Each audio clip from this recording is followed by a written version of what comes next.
जैसे मैंने एक एग्जाम्पल बताया था कि अगर आपके पास कोई प्लास्टिक का स्केल है और प्लास्टिक के स्केल को जब हेयर के साथ रब कर रहे हो, प्राची बताओगे जब प्लास्टिक को हेयर के साथ रब करें तो प्लास्टिक पे कौन सा चार्ज आना चाहिए? प्लास्टिक पे कौन सा चार्ज आएगा अगर हेयर के साथ इसे रब किया जाएगा? प्लास्टिक में बेटा नेगेटिव आएगा, क्योंकि कॉम और हेयर का कॉम्बिनेशन बनाया था। प्लास्टिक बाद में आता है, हेयर या फर वो पहले है, तो प्लास्टिक पे नेगेटिव का चार्ज आएगा। बताओ क्लियर है सबके बाकी? नाउ अब आप अगर इस प्लास्टिक को, इस स्केल को कागज के टुकड़ों के पास लेकर जाते हो तो वो उसकी तरफ अट्रैक्ट क्यों हो रहा है ये समझो। देखो, अगर यहां पर एक पेपर का पीस है, पेपर का पीस न्यूट्रल है, न्यूट्रल होने का मतलब है जितना इसके पास प्लस का चार्ज है उतना इसके पास माइनस का चार्ज है।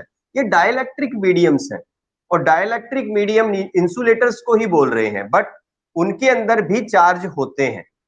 अब ये नेगेटिव के चार्जेस पॉजिटिव चार्जेस को अपनी तरफ अट्रैक्ट कर लेते हैं और नेगेटिव चार्जेस को रिपेल करके दूसरी तरफ भगा देते हैं।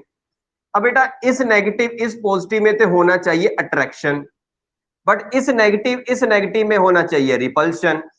बट कौन से चार्ज नेगेटिव के ज्यादा नजदीक है? पॉजिटिव वाले। तो ये वाला जो फोर्स होता है ये ना के बराबर या कंपैरेटिवली वीक है, जिसकी वजह से ये जो अट्रैक्टिव फोर्स है इसकी वजह से ये पेपर का पीस इस प्लास्टिक की स्केल या कोई भी मटेरियल जिसके ऊपर नेगेटिव का चार्ज है उसकी तरफ अट्रैक्ट हो जाता है। तो हम यहां से ये अंदाजा लगाते हुआ क्या यह प्रोसेस, ये भी इंडक्शन ही हुआ है। ये इंडक्शन प्रोसेस हुआ है तो पेपर का पीस इस प्लास्टिक के स्केल की तरफ अट्रैक्ट क्यों हुआ? By the method of induction.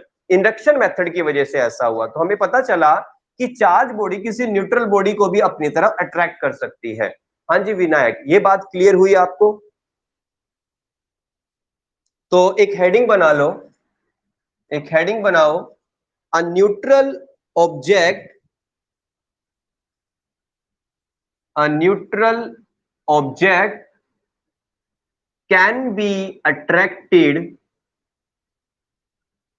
a neutral object can be attracted towards a charged object, towards a charged object। ठीक है, बट एक बात याद करना, जो साइज होना चाहिए वो छोटा होना चाहिए। इतने भी बड़ी चीजों को ये अट्रैक्ट नहीं कर सकता।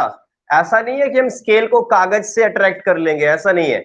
जो भारी चीज है उसका चार्ज छोटी चीज को अपनी तरफ अट्रैक्ट कर सकता है। ठीक है, that is a neutral object can be attracted toward a charge object.